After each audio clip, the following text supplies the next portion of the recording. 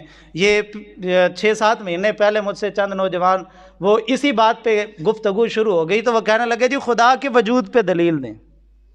بھئی خدا ہے بھی ہے یہ نہیں، میں باہر کی بات نہیں کر رہا، اپنے محلے کی بات کر رہا ہوں۔ اپنے محلے میں ایسے نوجوان جو خدا کے وجود پہ دلائل مانگ رہے ہیں، وہ میرے بھائی ہم جب پیدا ہوئے تھے کان میں پڑھ دیا گیا تھا اللہ اکبر اللہ اکبر، اشہد ان لا الہ الا اللہ، اشہد ان محمد رسول اللہ۔ لیکن عجب بات ہے، ہمارا نوجوان جتنا زیادہ پڑھتا جاتا ہے اتنا ہی دین سے دور ہوتا جاتا ہے۔ حفیظ جلندری فرماتے ہیں جہاں مکر و ریا کا عقل مندی نام رکھا ہے، جہاں جور و جفا کا سر بلندی نام رکھا ہے۔ فرماتے ہیں جتنا کوئی مکار ہے، جتنا جھوٹا ہے، جتنا کوئی باتونی ہے، جتنا کوئی کہتا ہے جی میں کسی کو بولنے نہیں دیتا، میں جی پنچایت چ بہ جاواں کسی دی ضرورت ہے میرے اگے بول جائے، بھئی وہ جھوٹ سچ جو زیادہ بولے گا بس جو اتنا ہوتا ہے، اور جو سچ بولتا ہے کہتے ہیں یہ تو بیوقوف جے بندے، انہوں تے لوکاں چ گل کرن دا نہیں پتا، بھئی اس کو تو بات کرنی نہیں آتی، کیوں؟ وہ بندہ سچ بولتا ہے، سچ والے کو بیوقوف سمجھا، اور جتنا بڑا جھوٹا اور دغا باز ہوا اتنا ہی بڑا وہ عزت والا اور اتنا ہی اس کا معیار بلند ہو گیا۔ اللہ اکبر کبیرہ۔ اور آگے جو بات میں عرض کرنا چاہتا تھا، حفیظ جلندری فرماتے ہیں معین تھے یہاں استاد مجھ کو یہ سکھانے پر کہ اب اللہ نہیں ہے اور حاکم ہے زمانے پر۔ وہ کہتے تھے تیرا اسلام ہے تلوار کا مذہب، مسلمانوں سے نفرت ہے نہایت پیار کا مذہب۔ داڑھی والا، بھئی دیکھیں آج نفرت نہیں آگی داڑھی کی، جی دہشت گرد ہوتے ہیں مولوی، مولویوں پہ جملے کسے جاتے ہیں، مولویوں پہ طرح طرح کے طنز کیے جاتے ہیں، جو داڑھی رکھ لے کہتے ہیں تو مولوی بن گئے ہیں۔ او میرے بھائی یہ تو رسول اللہ کا غلام بنا، اس نے نبی پاک کی سنت چہرے پہ سجائی، لوگ استہزاء نہیں کرتے۔ وہ حفیظ جلندری نے آج سے کتنی دہائیاں پہلے انہوں نے یہ جملہ بول دیا، وہ کہتے ہیں کہ وہاں سبق وہاں سے ملتے ہیں، اور ہمارا یہ نصاب تعلیم بھی تو لارڈ میکالے نے مرتب کیا تھا، اور آج تک اس میں تبدیلیاں ساری یورپ کی طرف سے ہو رہی ہیں۔ اور آگے حفیظ جلندری فرماتے ہیں کہیں نام جہاد آئے تو وہ رہ رہ کے ہنستے تھے، پرانے غازیوں کو راہ زن کہہ کہہ کے ہنستے تھے۔ آپ اٹھائیں تاریخ کی کتابیں، آج بھی میں نے ایک مسلمان مورخ کی تاریخ پڑھی، وہ سلطان محمود غزنوی کو ڈاکو کہہ رہا ہے۔ اللہ اکبر کبیرہ، جہاد کو دہشت گردی بنا دیا، مسلمانوں سے نفرت، کہتے ہیں جی بس یہی۔ اور علامہ اقبال نے تو حد ہی کر دی، وہ کہتے ہیں کہ فتویٰ ہے شیخ کا یہ زمانہ قلم کا ہے، اس دور میں رہی نہیں تلوار کارگر، لیکن جناب شیخ کو معلوم کیا نہیں، مسجد میں اب یہ واز ہے بے سود و بے اثر، تلوار اب دست مسلمان میں ہے کہاں، ہوں بھی تو دل ہے موت کی لذت سے بے خبر۔ آپ فرماتے ہیں اب تو مومن کے ہاتھ میں تلوار رہی نہیں، اور اگر ہے بھی تو دل میں وہ موت کی محبت نہیں ہے، اور وہ لذت جو شہادت کی تمنا تھی وہ مسلمانوں کے دل سے نکل گئی۔ میرے مصطفیٰ کریم علیہ الصلوۃ والتسلیم نے فرمایا کہ جس کے دل میں شہادت کی تمنا بھی نہیں آئی وہ تو منافقت کی موت مرا ہے، کہ جس کا کبھی دل ہی نہیں کیا کہ میں اللہ کے راستے میں اپنی جان قربان کر دوں، جس کے دل میں اتنی بھی تمنا نہیں آئی یار وہ کیسا مسلمان ہے۔ میں وہ عرض کر رہا تھا کہ حضرت غازی عثمان رحمۃ اللہ علیہ نے اپنے بیٹے کو وصیت فرمائی، انہوں نے فرمایا بیٹا جہاد کے ذریعے ہم اپنے دین کا نور پوری دنیا میں پھیلا سکتے ہیں۔ میں نے عرض کی تھی کہ انگریزوں نے پہلے جنگ کی، بر صغیر پاک و ہند میں اپنی سلطنت قائم کی، پھر بعد میں عیسائی پادریوں کی کھیپ آئی، انہوں نے مشن سکول قائم کیے، ان کا مقصد یہی تھا کہ مسلمان بچوں کی ذہن سازی کی جائے، اور انہوں نے اپنی تعلیم، اور پھر کیا ہوا وہ ملک چھوڑ کے چلے گئے۔ بھئی کوئی فاتح بھی کبھی آسانی کے ساتھ چھوڑ کے گیا ہے، لیکن وہ کہہ کے گئے کہ ہم نظام تمہیں دے گئے ہیں، ہم اپنا نظام تمہیں دے گئے، جمہوری نظام دے کے گئے، اسلامی خلافت کا خاتمہ کر دیا، وہ اپنی تعلیم یہاں پہ چھوڑ گئے، دین کی تعلیم کا خاتمہ انہوں نے آہستہ آہستہ کر دیا، اور یہی یعنی وہ خود تو چلے گئے لیکن مسلمانوں کو ذہنی طور پہ غلام بنا کے چلے گئے۔ اللہ اکبر کبیرہ۔ غازی عثمان رحمت، اور یہ بات یاد رکھیں اسلام کا نور جب بھی دنیا کے اندر پھیلے گا وہ ہمیشہ جہاد کے ذریعے ہی پھیلے گا، جہاد ہی وہ فقط واحد طاقت ہے کہ جس کے ذریعے اسلام کا نور دنیا کے چپے چپے میں پھیل سکتا ہے۔ تاریخ شاہد ہے، تاریخ شاہد ہے، جہاد کے علاوہ کوئی رستہ نہیں ہے۔ آپ دیکھیں جہاد کو چھوڑا، کافروں کا اندھیرا، کافروں لعنت مسلمانوں کے گھر میں آ گئی، کافروں کی تہذیب۔ آج صبح صبح جس گھر کے اندر سورہ یاسین کی آوازیں بلند ہوتی تھیں، آج صبح صبح اسی گھر سے ہندوؤں کے بھجن باج رہے ہوتے ہیں۔ وہ جو ہے وہ بچوں نے ڈرامے لگائے ہوئے ہیں یا کارٹون لگائے ہوئے ہیں، یا جناب والا کوئی نوجوان فلم دیکھ رہا ہے اور اس میں ہندوؤں کے بھجن باج رہے ہیں، اور یہ تہذیب ان کی آ گئی، بغیرتی ان کی آ گئی۔ خوشی غمی کی ساری رسمیں وہ یا ہندوؤں کی ہیں یا سکھوں کی ہیں یا عیسائیوں کی ہیں۔ بلکہ یہ ایک لطیفہ مشہور ہوا تھا، ایک بچہ کسی شادی پہ گیا، شادی ہو گئی، نکاح ہو گیا، نکاح پڑھا گیا، تو وہ اپنی ماں کو پکڑ کے کہنے لگا اماں جی پھیرے کدوں ہونے نے؟ یعنی انہوں نے 7 پھیرے کب لگانے ہیں جو ہندو آگ کے گرد لگاتے ہیں؟ اماں جی پھیرے انہوں نے کدوں لگانے نے؟ شادی تو بھی پوری نہیں ہوئی جب تک پھیرے نہیں ہوں گے۔ یعنی اتنی چھوٹی سی نسل کے ذہن میں تہذیب ان کی آ گئی، ثقافت ان کی آ گئی، سب کچھ ان کا آ گیا۔ ہم غمی کے موقع پہ دیکھیں اکثر رسمیں ہماری ہندوؤں والی، خوشی کے موقع پہ دیکھیں زیادہ تر رسمیں ہماری جو ہے وہ ہندوؤں والی یا عیسائیوں والی۔ صرف آج آ کے ایک نکاح رہ گیا ہے، یعنی ایجاب و قبول جو مولوی صاحب نے پڑھانا ہے، بس وہ رہ گیا ہے۔ اور یا کہتے ہیں جی وہ ولیمہ ہے، اور ولیمے پہ بھی جو ہوتا ہے وہ تو بس جو ہے وہ ہر ایک کے سامنے ہے۔ لیکن بس یہ 2-4 چیزیں رہ گئی اسلام والی، باقی سب کچھ ہے یا عیسائیوں کا ہے یا ہندوؤں کا ہے یا کسی اور مذہب کا ہے۔ مسلمانوں کا نور ختم ہو گیا ہمارے گھروں سے۔ جب وہ نور گیا، خدا کی قسم جب وہ نور چلا گیا اندھیرا آ گیا، پھر ذلت و رسوائی ہمارا مقدر ہو گئی۔ اللہ اکبر کبیرہ۔ پھر نہ مولوی کا گھر بچا، نہ حاکم کا گھر بچا، نہ پیر کا گھر بچا۔ مولویوں کے گھر میں بھی بے پردگی آ گئی، پیروں کے گھر بھی بے پردہ ہو گئے۔ ہر گھر کے اندر یہ جو ہے وہ کافروں کا اور ہندوؤں کا اندھیرا آ گیا۔ وجہ یہ تھی۔ اور آپ دیکھیں غازی عثمان رحمۃ اللہ تعالی علیہ آج سے تقریباً 7 صدیاں پہلے کے وہ بزرگ ہیں اور حاکم وقت ہیں، اور وہ اپنے بیٹے کو وصیت کر رہے ہیں شریعت پہ پابند رہنا، شریعت والوں کے ساتھ رہنا، جہاد کو نہ چھوڑنا، کہ جہاد کے ذریعے ہی تو اپنے دین کا نور کائنات میں پھیلا سکتا ہے۔ یار اندازہ کریں جس دور کے حاکموں کی سوچ اتنی بلند ہے، اس دور کے علماء کی سوچ کتنی بلند ہوگی۔ اور پھر آگے فرمایا بیٹا ہم ان لوگوں میں سے نہیں کہ جو اپنی سلطنت کی وسعت کے لیے لڑتے ہیں، جنگیں کرتے ہیں، یا لوگوں کو غلام بنانے کے لیے جنگیں کرتے ہیں۔ فرمایا ہم صرف دین خدا کے لیے جہاد کرتے ہیں۔ اور آگے فرمایا فَنَحْنُ بِالْإِسْلَامِ نَحْيَا وَنَحْنُ بِالْإِسْلَامِ نَمُوتُ۔ فرمایا بیٹا خدا کی قسم ہم زندہ ہیں تو اسلام کے ساتھ، ہم مریں گے تو اسلام کے ساتھ۔ یہی سبق تو اللہ پاک نے مصطفیٰ جان رحمت کو پڑھایا تھا۔ فرمایا محبوب پیارے قل ان صلاتی و نسکی و محیای و مماتی للہ رب العالمین، محبوب پیارے فرما دو کہ بے شک میری نماز، میرے مناسک، میری زندگی و مماتی اور میری موت للہ رب العالمین، سب کچھ خدا وحدہ لا شریک کے لیے۔ اور یہی بات یاد، آج تو مقصد بھلا کیا ہے؟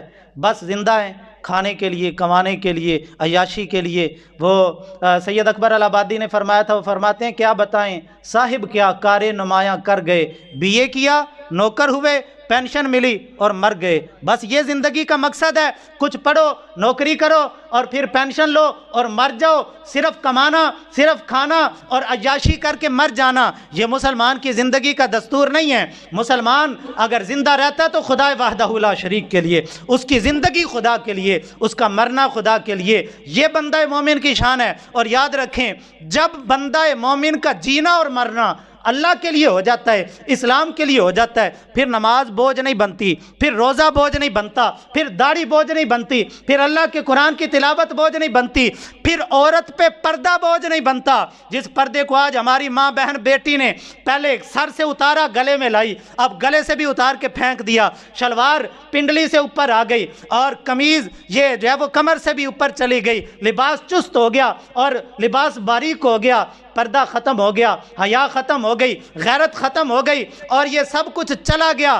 جب تک جینا مرنا اسلام کے لیے تھا پھر یہ چیزیں بوجھ نہیں تھیں، لیکن جب جینا مرنا دنیا کے لیے ہو گیا پھر کیا ہوا؟ پردہ بھی بوجھ بن گیا، جی میرا سانس گھٹتا ہے۔ ہماری عورت کہتی ہے میرا سانس گھٹتا ہے اس پردے کے اندر، وہ کہتی ہے جی میں اب چار دیواری کے اندر قید ہو کے رہ جاؤں، بھئی میں باہر نکلوں ہی نا، میں فلاں کام بھی کروں گی، فلاں کام بھی کروں گی۔ لیکن خدا کی قسم جب تک بیبیاں تھیں اللہ رسول کی فرما بردار، جن کی زندگی اور جن کا جینا اور مرنا اللہ کے لیے تھا، وہ کہتی تھیں اور ہم نے میرے استاد محترم ایک قصہ سنایا کرتے تھے، وہ کہتے تھے یہ آج سے کوئی ایک صدی پہلے یہ سندھ والی سائڈ پہ ایک عورت، اس کی جھگی کو آگ لگ گئی،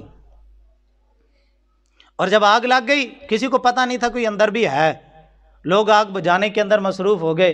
جب آگ بجھ گئی تو اندر بی بی بیٹھی ہوئی تھی، بی بی بیٹھی ہوئی تھی اندر، وہ بیبیاں جو علاقے کی تھیں وہ اکٹھی ہو کے اس کی عیادت کے لیے بھی گئیں، اور جا کے کہنے لگی تو باہر ہی نہیں نکلی، تو باہر ہی نہیں نکلی، باہر نکلتی اور اپنی جان تو بچاتی۔ وہ کہتی میں نے کبھی دروازے سے باہر قدم ہی نہیں رکھا،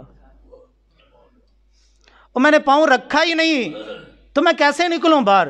اتنی باپردہ، کیونکہ ان کا جینا اور مرنا اسلام کے لیے تھا۔ اور جب جینا اور مرنا اسلام کے لیے ہوتا ہے، میں نے عرض کر دی، جب جینا مرنا اسلام کے لیے پھر کوئی چیز بوجھ نہیں ہوتی، پھر یہ نہیں کہا جاتا جی بڑا اوکھا ہے، وہ جی دین تے چلنا بڑا اوکھا ہے، جی کینج چلیے۔ میرے بھائی جب جینا مرنا اللہ رسول کے لیے ہوتا ہے پھر دین مشکل نہیں ہوتا، دین آسان ہو جاتا ہے، اور پھر دین باعث رحمت ہو جاتا ہے، کیونکہ دین ہے ہی رحمت، دین ہے ہی رحمت۔